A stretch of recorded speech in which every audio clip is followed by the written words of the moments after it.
The following was recorded in front of a live studio audience at the Studio 21 Podcast Cafe. This is the United Podcast Network. The following program is closed captioned for the thinking impaired. By tomorrow, I will rule the world! You think he's gone? He's not gone. That's the whole point. He's never gone. Is this some radical new therapy? You see? Well, I must have not been paying attention when you were just talking to me. There it is. Do you think that you could repeat the question? And I listen more attentively. There must have been something in all of that nothing that wasn't quite so easy to see. By the way, there's a GoFundMe page for Melbourne Taylor. Oh, really? He's got some serious medical bills right now. Oh, wow. I know they've raised $62,000 for him, but I think he needs a lot more, so encourage people to find that on GoFundMe. I love that guy. Good people. So I do.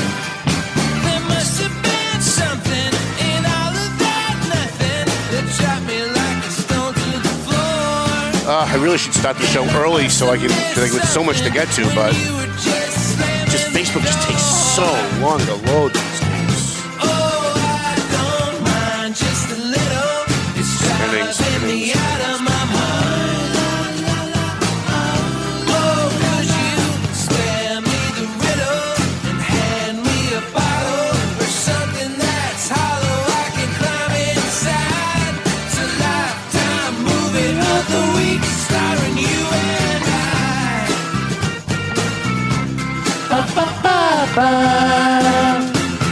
Hit them all.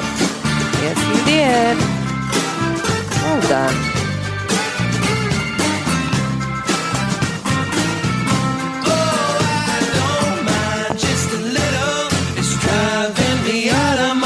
Well, I'm hitting all the notes today. I've got to be getting better. I don't care what anybody says. I think maybe you are. I hate to say it out loud because every time I say it out loud on the show, I end up back in the hospital. So, all right, let's get this show on the road. Hi, how you guys doing? My name's Tom Duggan. You're with the Paying Attention Podcast. Hi, atop Two Guys Smoke Shop at the Studio 21 Podcast Cafe. We've got a great show for you today. It's our year-end show. It's our 6th anniversary here at the Paying Attention Podcast, and I will be celebrating my 25th year, I believe, my 25th year, I think, in April, doing the Paying Attention show, because we started off as a radio show. Started off on WCCM in Lawrence, which then moved to WCCM in Methuen, and then I ended up on WEZE Family 590 in Boston, and then we transitioned the show down to Salem Communications, started a new station called WTTT, which was in the same building, so we just moved it downstairs, but it was a different number on the dial. And then I quit radio and said, I'm done. I want to start a newspaper. And took about 6 months off, started the Valley Patriot, and then got a phone call from a guy named, what was his first name? Maurice Cohen, who owned WCAP in Lowell. And he said, Tom, I'm reading your newspaper. I used to listen to your show in Lawrence all the time. Why are you not doing radio? You should be using your radio skills to promote your paper. Why don't you come to CAP? So he lured me in. And I made him a boatload of money. Let me tell you, he made a lot of money on me. So we've been doing the show since 1990. I always say 99, but my records say 98. So I'm going to go with what my records say. It's our 6th anniversary, and 6 years ago today, we started off. We had four police chiefs from the local Merrimack Valley area come in and talk about the opioid crisis.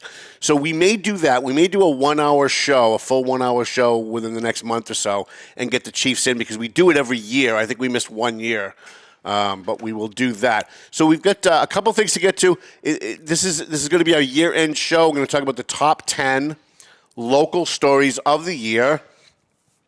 Before we do, however, a couple things. We're going to do a little bit of house cleaning. First, let's thank our sponsors. Let's get that up here on the screen. I want to thank Century 21, McLennan Real Estate, Century 21, Zanny, Pesci, Pashaw Law Office in Methuen, Marston Inside Construction, EIS, information. Investigation and Gun Training, Borelli's Deli. Boy, let me tell you, I was at Borelli's the day before Christmas. I think it was Christmas Eve that I was there, and was able to get all my meats. Like everybody was telling me, if you get food the day before Christmas, nothing's going to be left. You got to go earlier. And I went to Borelli's, and I got everything that I needed at Borelli's on Christmas Eve. So thank you to, excuse me, thank you to the Tabacchio family, who we'll be talking about them in a couple of seconds. Their sandwich of the day, by the way, and I didn't send you the picture because we were so busy before the show, Christy. But their sandwich of the day today is the Boar's Head Chicken Bacon Ranch. And I'm going to try very hard to get there right after the show because that sounds really, really good. It's Boar's Head chicken, Boar's Head American cheese, bacon, and anything with bacon in it. I don't care what it is. I'm going to eat it. Yeah. Lettuce, tomato, ranch, and it's on Tripoli bread. And you can't go wrong with Tripoli bread either. You cannot. Who else do we have? Par 28, which has the best pizza in the Merrimack Valley. Tomo and Shaken Seafood. Clear Path for Veterans New England. The Doug Mercurio Law Office in North Reading. He has not gotten any business out of advertising with me. None. So you guys, if you need a lawyer, you need to be calling the Doug Mercurio Law Office. AFC Urgent Care, Pleasant Valley Landscaping Contractors, and he's not taking any new jobs, but I do think he is hiring. So if you're looking for a job, give Dave Id Consoli a call. And a free shout-out to our buddies at JG's Ice Cream. Also, I want to thank, before we get into our top 10 list, I want to thank Chrissy, and I also want to thank Dave Id Consoli. 2023 was a tough year for me, and I thought things were breezing along really nicely. By the time we hit August, I'm like, we got a good groove going, and there's money coming in at the Valley Patriot. We're not behind on our bills, and I'm feeling good. And I actually started like going out and having a social life a little bit for the first time in 5 years. And then I ended up in a coma for 11 days and woke up thinking it was like the day before, and it was not the day before. And I ended up in the hospital for 34 days and rehab for 7.5 days. And then back into the hospital a couple of times since then. We didn't announce it, but I was. That's why Dave keeps coming in to fill in for me. So 2023 has been a tough year for me physically. It's been a tough year. I have to say, like, I don't want to get off and take too much time out of the show, but I have to say, I thought getting through the physical stuff was going to be the hardest, and trying to recover physically was going to be the hardest. I'm still having a hard time breathing. I'm still having a hard time moving around some days. But I have to be honest with you guys. The emotional aspect of what has occurred has been far more difficult to deal with, and I didn't think that. Coming out of the hospital, I thought, hey, we're getting ready to go. We're publishing a newspaper again. We're back in the groove. But, you know, when you almost die, and I understand Chrissy has also had this experience, when you almost die and, like, you're, like, literally seconds away from not being here ever again, it screws with your head. And you start to think about your own mortality a lot. And you also start to put things into a better perspective a lot. And so the first week I was out of the hospital, I got a phone call from somebody who's not a friend, but someone I know well, who was really upset over something really petty. And I didn't want to be condescending, but when he was done, I said, you know, not for anything, but I almost died twice over the last couple of months. And on my deathbed, I'm not going to be thinking about things like that. Mm-hmm. And when I was on my deathbed, I was not thinking about things like that. I was thinking about, my God, I just did my last bash. I'm never going to do a bash ever again. I'm never going to do my podcast ever again. I'm never going to see Christmas with my family ever again. I'm never going to see New Year's ever again. You don't think about the petty, stupid shit that we all get bogged down with throughout the year. So my advice, my unsolicited advice for you going forward, you know, everybody's New Year's resolution should be pretend tomorrow you're going to die. And that puts all of the things that you think you're upset about today into a much different perspective. And I think a lot of those things will roll off your back. I know that things I used to flip out about before I went into the hospital now, couldn't care less. Like, it happens, and I just roll with it now, and I go, yeah, I'm not going to get upset about. Why am I going to get upset about that? There's so many other things that are so much more important you could be upset about. Anyways, I just want to impart that upon you. So I have blah, blah, blah, blah, blah, blah words, Tom. So I have my top 10 stories, my top 10 local stories for 2023. And again, I want to thank Dave Idconsoli for coming in and filling in for me for all of September and some of October, and then coming back in a couple of times. It meant a lot to me that I had somebody there to take the show, and it was one more thing I didn't have to worry about while I was worried about trying to get better. We have our top 10 news stories of 2023, and there was one story that after I put this list together, and I did a lot of research to put this list together, there's one story that didn't make the list, and it should have been in the top 5, so I'm just going to tell you what it is right now. When Methuen Mayor Neil Perry misspent COVID money and then did a podcast saying it was no big deal and he'd do it again because he thinks the federal government's wrong for having standards, that was fucking hilarious. And that should have been in the top 5 because you have a mayor who runs around talking about how much integrity he has, getting caught by the federal government misusing COVID money. And then after it's over, after he gets caught, instead of just saying like, yeah, I screwed up and, we're going to do what we can to not do that again. Instead, he's like, I'd do it again. And that was a great clip, but we don't have it because I thought of it after I put this list together. So that should be in the top 5. We'll go with what our number 10. We'll do it in reverse order. Number 10, Lynette Perez. Now, I have to say before I do this story, I know Brian is going to hate this, and I'm sorry, Brian. And I know Octavian's going to hate this, and I'm sorry, Octavian, too. Brian is a great mayor for the city of Lawrence. He just fucked up. He just screwed up. He screwed up. And Lynette screwed up. And it was a huge story. By the way, I actually put my list together for the top 10 this week. And after I put my list together of what I thought the top 10 was, I went on the Valley Patriot website to look and see what was the top hit news story of the year. And this was the top hit news story of the year on valleypatriot.com. This had over 23,000 hits, this story. So it got picked up by Newsbank. It got picked up, I think, by a couple of the Boston papers, and they shared it out on their apps. Newsbreak and Smart News pick up my stories often and share them out, which is why our numbers are so much higher these days than they used to be. For potential advertisers, by the way, if you want to advertise in the show, please reach out.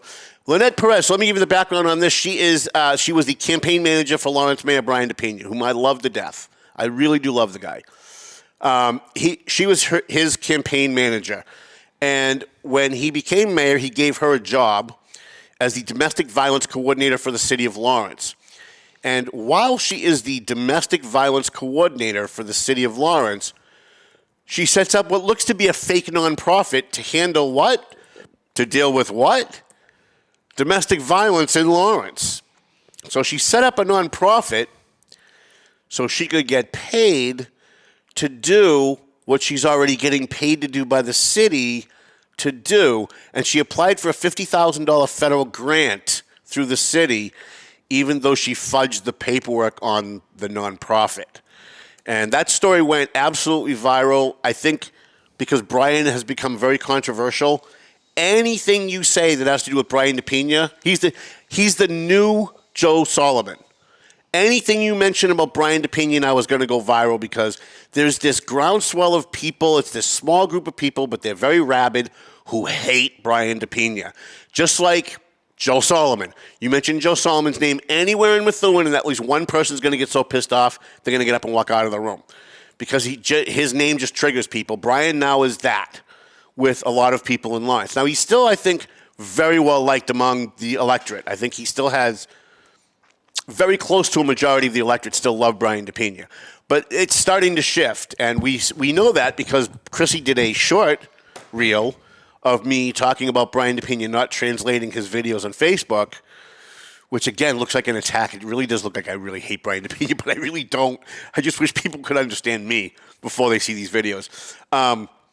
It got 2,400 hits, like, in the first couple of days. So we know that it's very, very controversial. Lynette Perez, I advised the mayor to relieve her of her duties as a city employee for what she did because she's a family friend, because she was his campaign manager. It would have been a big hit for him had he removed her from the job, made some phone calls to the private sector, got one of his friends to hire her till things died down, and then you can do whatever you want. Instead, he left her there. And so that really probably should be in the top 5 But I didn't think of it, and then I looked and I saw how many hits it got on the Valley Patriot website.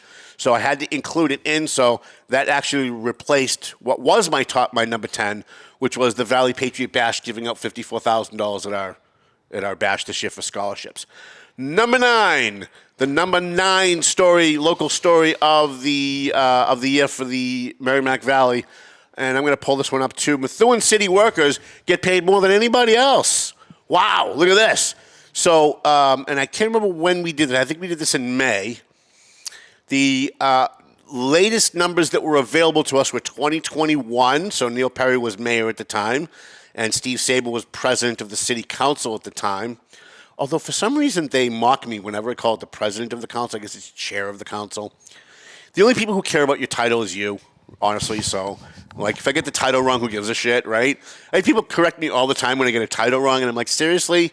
The only person who cares about your title is you. In 2021, here's your average Methuen salary, city worker, $76,864. It's 64% higher than the national average for a municipal employee, for municipal employees. And then, like, way down at the bottom of that list, because we have listed Methuen, Haverhill, Lawrence, Andover, North Andover. North Andover is the wealthiest community in the Merrimack Valley, probably in the top 5 wealthiest communities in the state. And they're at the bottom with $40,530 as an average for city employees, city workers.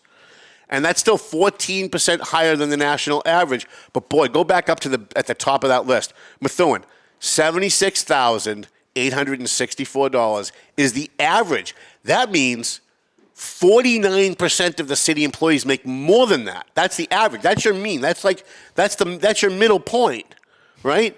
That means like 49% of people made less than that and 49 made more than that. That means 49% of your Methuen city workers made more than $76,864. But Neil Perry can still run around the community saying the friends and family plan are over. He can still keep doing it. And people are dumb. They'll just believe him. And he's got the Tribune on his side, so he's only going to get positive press out of it. And that's one of the reasons why they hate me, because I'm the only guy out here telling you this stuff. The Tribune's not giving you this shit. Rumbo's not giving you this. Methuen Life, I love Methuen Life, but they're not giving you hard news, right? They're giving you, like, student of the month at the high school and gardening tips. And by the way, there's a tremendous value to that. I really like Methuen Life. I read it a lot. All right, so that's our number 9 story. Let's go to our number 8 story. Oh, here's our number 8 story. This is great.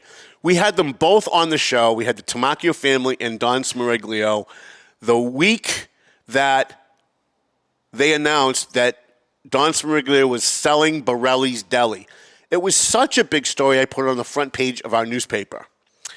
And it went viral. It went viral because no matter where you live in the Merrimack Valley, from Newburyport to Dracut to Tingsboro, everyone knows Borelli's Deli. There are people that drive like 20 minutes to 30 minutes to go to Borelli's Deli just to get their deli foods because the quality of the food is so good. Let me give you an example. So I send Grocery Girl to Market Basket to do my grocery shopping. I have her get me like a half a pound of cheese and a half a pound of ham to tie me over until like I can get to Borelli's. I think it was a pound. So I think it was a pound of ham and a pound of cheese. The pound of ham was somewhere in the neighborhood of like $4.80. I'm guessing, but I know I'm close. I went to Borelli's and I got a pound of ham, and it was somewhere in the neighborhood of like $6.80. So it was a couple of dollars more. But the quality of the food was so much better. The taste of my sandwich was so much better that it's worth the extra $2 a pound. For me. Now, I mean, if you're pinching every penny and you're having a financial problem, you want to go to a Market Basket and buy in bulk. You want to go to BJ's Wholesale and buy in bulk. But if food is important enough to you to spend a little bit more money for the quality of the food, let me tell you, Borelli's Deli is the place to go. And I was very honored to have both Jim Tamacchio and his son Matt and Don Smeriglio here on the show with the exclusive that they were turning over Borelli's Deli. And since the Tamacchios have taken over, let me tell you, I've been there so many times it's ridiculous. The food is really, really good. He's stepped up his game. They've actually increased the quality of the food. And they've also done something that will always get you endeared to me. They started donating food to TMS Family Dinner for the homeless, and they not only donate the food, but they come down and they serve the food. And they talk to the homeless, and they learn something. Like, they have one-on-one interactions with the people that they're actually helping. Most people donate money to, like, the Haiti Fund. They write a check, and they have no idea who they're helping, where it's going, is it even going where it's supposed to. These guys come down, they donate the food, then they serve the food so they see the people eating their food, and then they actually interact with them. And so I love Jim Tamacchio and his wife and Matt and everybody over there, Abby and Ashley and everyone over at Borelli's Deli. They're amazing. I love them, and hopefully they'll be with us forever because I just like promoting the crap out of them. I really do. You'll notice I promote them a lot more than I promote some of my other sponsors. It's just because I love them so much. All right, where are we? Number 7, the 7th biggest story of the year. I know Brian DePina is going to get mad at me, and I'm sorry. I have to say it in advance. And it's not Brian's fault. But his chief of staff at the time was Giovanni Marte, a guy I told him not to hire. Giovanni Marte used to work for Marcos Devers, a guy that I also told Marcos not to hire. And it's not because I was psychic and knew that this was going to happen, but I just knew what kind of person he was. I had a few interactions with him, and they weren't positive. And I tried to warn everybody out of the gate, this is not the kind of guy you want to be around. And my red flags went up, and nobody listened. He was caught earlier on in the year. I think it was maybe around January, February. He was caught downloading kiddie porn. And so he has been arrested, and I think we're waiting. I think he pleaded guilty. I'm going to have to do a follow-up on that. We don't know what really happened to him. I think he pleaded guilty, but I will double-check on that. We have to get the District Attorney Paul Tucker back on the program because when he ran for office last year, he promised he'd come back. He hasn't come back yet. I've asked him a few times, and I got the I'm busy situation. But we need to get him back here because he made us some promises during the campaign, and one of them he has not yet kept. So we're going to get him on the show. So Giovanni Marte, the number 7 local news story of the Merrimack Valley for the year. Number 6, boy, let me give you the background on this. So State Representative Lenny Mirra ran for re-election, and the Democrats literally stole the seat away from him. And they put everything that this is what kills me is the Democrats have an overwhelming majority in the Senate. They have an overwhelming majority in the House. They have every single constitutional office from governor to state treasurer to state auditor, all the way down. There is no Democrat leadership anywhere no Republican leadership anywhere in the state. Republicans don't hold any, they hold like maybe 2 state Senate seats and maybe like 5 or 8 House seats, maybe. Lenny Mirra was one of the Republican House seats. He's from Georgetown, originally from West Newbury, and they went out of their way to steal this seat away from him. He won by, I believe, 11 votes on election night, but they called for a recount. And when they called for a recount, during the recount, they changed the standard of what would count and what would not count based on who the candidate was. So if it was somebody scribbled next to Kasner's name, but they just scribbled, they would count it. But then they'd find a ballot like an hour later that was just scribbled for Lenny Mirra, and they'd say, no, that doesn't count. And the Kasner people would have it thrown out. They also mysteriously found 101 ballots after the recount, 90% of which went to Lenny Mirra. Just mysteriously found them. So Lenny went to court, he went to the legislature, he tried everything that he could, but because, again, the Democrats control the House, the Democrats control the Senate, they control the governor's office, the DA is a Democrat, the Attorney General is a Democrat, we all know how that happened. He ends up losing every single appeal that he gave. And what really pissed me off about this story is they tried to lump him in with Donald Trump and call him an election denier. You're just mad because you lost. You're just mad because you want the seat. And Lenny told me right here on the show, he said, I wouldn't take that job again for all the money in the world. You could triple my salary, and I would not take that job back again. I want no part of the legislature. Now that I see how dirty it is, I want no part of it. And you know, what's funny is that when Lenny first ran about 12 years ago or so, maybe 15 years ago, I tried to warn him how dirty the Democrats played. And he was like, no, he gave me the Democrat talking point. No, come on, Tom. Listen, if you go to court and you go to a judge, and if you're right, the judge sides in your favor. Now he knows that that's not the case. Now he gets it. So that's our number six story of the month, of the year. Sorry. Trying to wake up. Number 5. This was great. So I believe back in May, the 3 state representatives and the state senator Pavel Payano, so it was State Representative Francisco Polino, Estella Reyes, and Ryan Hamilton, along with State Senator Pavel Payano. I wish I had the video of this because it's so fun. Do I have the video? No, right? Just a picture? All right. This was so much fun. By the way, all these stories are up on the YouTube channel. Go to the YouTube channel and you can see these. So they showed up at a Methuen City Council meeting and they had no idea what they were in for. And I tried to warn them. I said, you guys are going to have problems. And Pavel Payano said, no, Tom. It's going to be fine, Tom. And they went before the council just as they went before the council in Lawrence, just like they did it in Haverhill.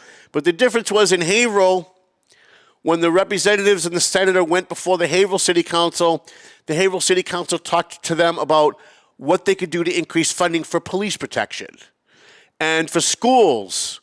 And what are you going to do to help us with our infrastructure? We've got, streets that need to be paved and bridges that need to be repaired. And then they went to Lawrence, they got the same thing. What are you going to do to help us get our schools back? What do you do to help us with, build a new police station? It was all things that were of benefit to the taxpayers. Then they showed up in Methuen. Fucking hilarious. In Methuen, they showed up, and you know what they wanted to talk about? We wrote a letter condemning Joe Solomon. Why won't you sign our letter? Why won't you sign our letter? You need to sign our letter. Can you sign it now? They asked him right there at the council table, right there, like on an open meeting. Can you sign it now? And Ryan Hamilton, God bless him, said, I haven't read this letter. I need to look at this letter and digest it and read it before I'm going to sign anything. And Pavel Payano said the same thing. Like, had you called us before the meeting, sent us this letter before the meeting, I might have signed it, but I'm not going to just do it now without reading it and digesting it and researching it to make sure that what you said is true. But no, you have to attack Joe Solomon. You have to stand with us because we look foolish now. And Pavel Payano even said, he got up at the microphone and he said at the time, we go to Lawrence and they ask us about school funding. We go to Haverhill, they ask us about, you're asking us about a letter? Like, really? This is what you're asking us? By the way, just to let you know, when the state funding showed up in Methuen, wasn't as much as what they thought it was going to be. They didn't get the money that they thought they were going to get for community policing. They did not get the money they thought they were going to get for the schools. They did not get the money they thought they were going to get for DPW for paving roads. You know why? Because of that meeting right there. That's why they didn't get it. That's why Pavel didn't put the money in for it, for a lot of it, and that's why the state reps didn't put a special request in for it. Because when they went to Haverhill and they went to Lawrence, Haverhill and Lawrence made an ask for the taxpayers. And when they went to Methuen made an ask for their politics.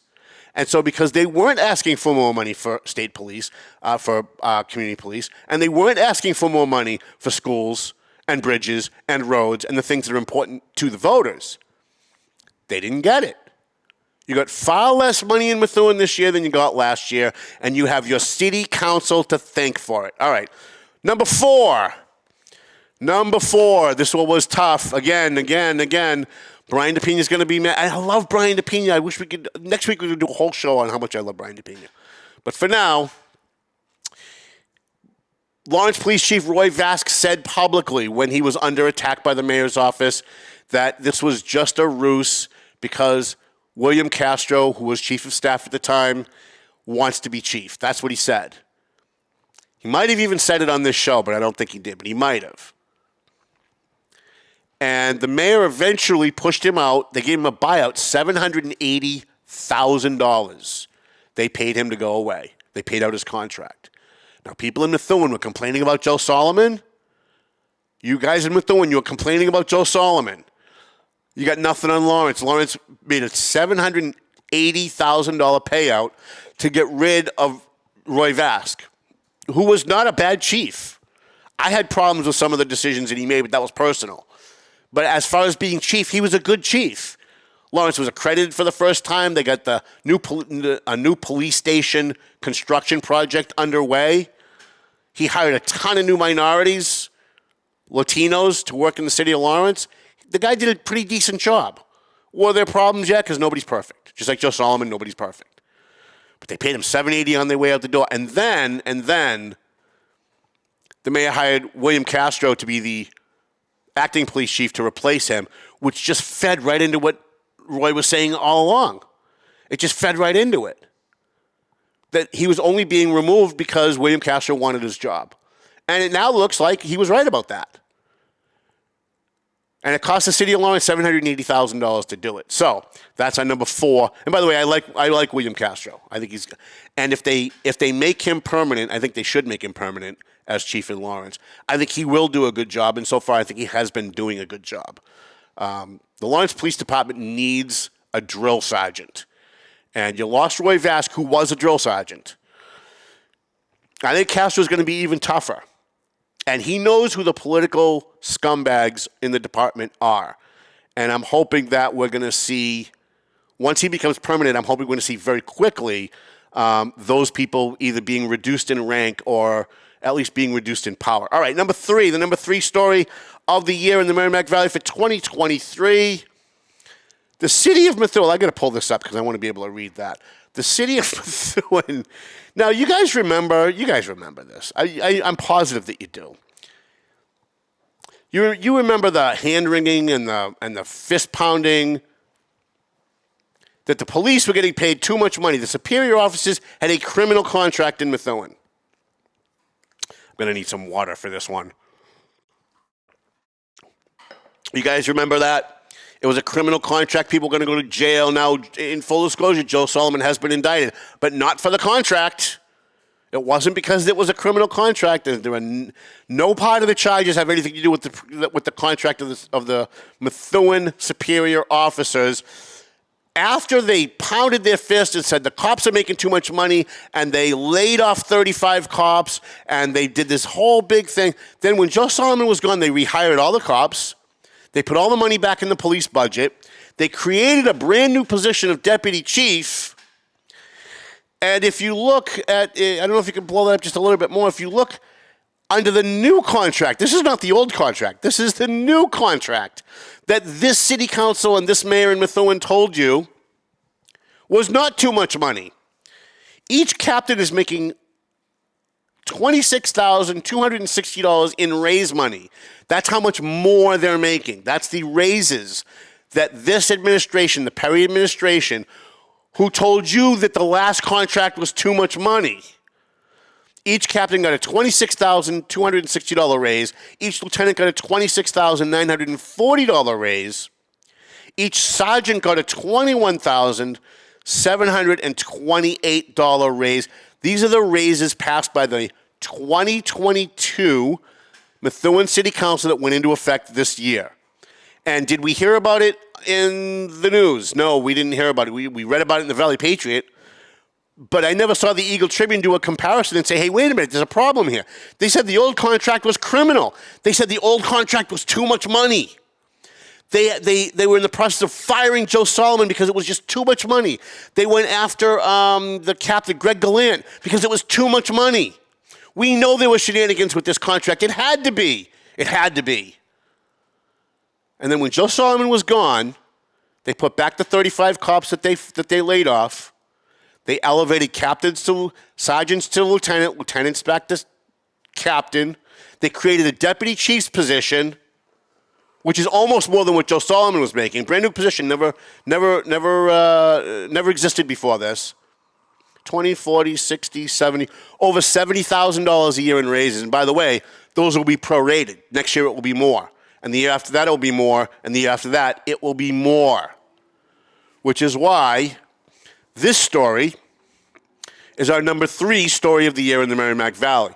Because I think it's important that we remind people the legacy of Neil Perry, the legacy of Steve Saber, the legacy of Jim McCarty, the people who pounded their fists and told you one story, and then a year later did the exact same thing that they accused other people of doing. And the Tribune didn't call them out on it. Methuen Life, I love them, but it's not their job to call them out on it. They're not really like a hard newspaper. But where's Channel 4? Where's Channel 6? Where's Howie Carr? Where's Howie Carr when a story like this happens? He's all happy to have city council on to talk about Joe Solomon because we know cops equal bad, right? But when this happens, nothing to see him move along. We get crickets out of Howie Carr. I'd love to see him cover this, by the way.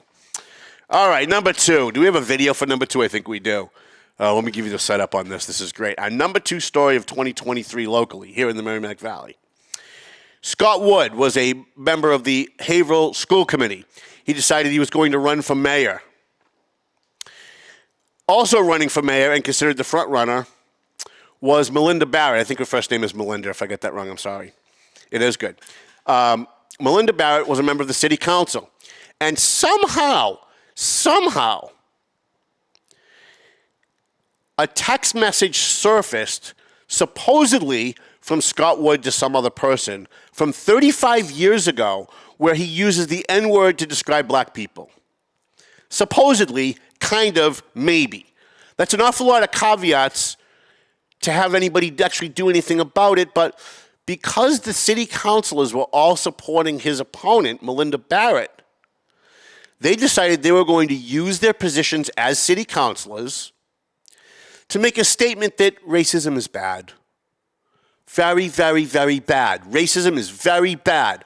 And we condemn racism. By the way, do you know anybody who actually is a racist that doesn't say racism is bad? Like, even racists say that. Like, that's kind of like mandatory. That's what's expected of you, especially if you're an elected official. So what they did was they had an illegal meeting. And the additional slap in the face to the taxpayers on this one is they had an illegal meeting by behind the scenes, outside the view of the public, decided that the council as a board, as a body, was going to write a letter to the public, a press release, condemning Scott Wood for maybe kind of almost, we think, saying the N-word 35 years ago in a text message that we can't prove. And why did they do this? They did this to help their colleague, city councilor Melinda Barrett, become mayor. And it worked. She got elected. Scott ended up getting trounced, and she ended up getting elected. But here's a great video. I won't play the whole thing because I know we're short on time. Here's the additional slap in the face. Here's the salt in the wound of the taxpayers. Councilor Lewandowski, who's an attorney, actually had the nerve, and they all did this, but her being an attorney made it worse, had the nerve to say she had no idea that there was a open meeting law. She had no idea that there was an open meeting law. She had no idea that it was wrong for her to get together behind the scenes with her colleagues, a majority of the colleagues, a quorum of the board, to discuss city business outside of the public view. She had no idea. She had no clue. Hey, let's listen to her say it herself. Echo what Councilor McGonigal has said and said that it's important to note that in the open meeting law, which obviously none of us were familiar with, I'm new to the council, as some of my fellow councilors are. People that have been here for many years weren't aware of the fact that that electronic means of communication, whether it be text, email, and so forth, constitute a quorum. I don't think anybody knew that, obviously. You don't think anybody knew that? When it was proposed as you can cut that. She didn't think anybody knew that. She didn't think anybody knew on that council. And by the way, each one of them took turns. One guy, and I wish I could remember his name, I think it's McGonigal, has been on the Haverhill City Council for 14 years. And you mean to tell me that this guy for 14 years violated the open meeting law because he didn't know that it existed? He had no idea that sending electronic communications to a quorum of the board constitutes a violation of the open meeting law? This is our number 2 story for the Merrimack Valley for 2023 for a whole bunch of reasons. One, the fact that they had the gall to do it. 2, the fact that WHAV, I'm sorry, Tim, I love you, but WHAV did everything that they could to make the councils look good and Scott Wood look bad. And then didn't cover most of what really happened. 3, they get grabbed by the Attorney General's office, and the Attorney General's office tells the city attorney, yeah, you violated the open meeting law. On top of that, rub salt into the wound that they have another meeting in public and think, well, if we do it after the fact, that's going to absolve us, right? That's kind of like you broke into a bank and you stole the money, and you find out that the cops know you stole the money, so you break back into the bank and you put it back. Does that absolve you of the first crime? No, it doesn't. But they want you to think that it does. And on top of all that, they were using the city council office, the city council as a government board, to campaign for Melinda Barrett, to make her opponent look bad over a kind of maybe almost accusation that was never proven. And it worked. That's our number 2. And shame on all of them, by the way. Hero of the year, Joe Bevilacqua, who's the only one who sat there and said, you know what, the city attorney should have told us that this was illegal. I've been here for a long time. I really didn't know what the law was. But why didn't the council president check with the city attorney before we did this? Shouldn't he have done that? The guy's been there 14 years. So, hero of the year, Joe Bevilacqua. And our number one story of the year, boy, I'll tell you, it's this month's story. But if this had happened back in January, it would still be the number 1. Election fraud in Lawrence caught on videotape. And guess what? 2 people have actually been charged. The district attorney, Paul Tucker, has charged Fidelina Santiago and Jennifer Lopez, the 2 people who were involved in the shenanigans of stealing ballots out of people's mailboxes, shadowing the postman because they knew what day he was going to deliver, and going up onto people's porches and stealing absentee ballots out of people's mailboxes. And they've both been charged. Now, this is the first time ever somebody in Lawrence has been charged. So I'm not expecting this to really result in much. I'm just not. But I'd love to see it. And by the way, I know both of them. Fidelina was my candidate. I endorsed Fidelina. I thought she was the better candidate of the 2.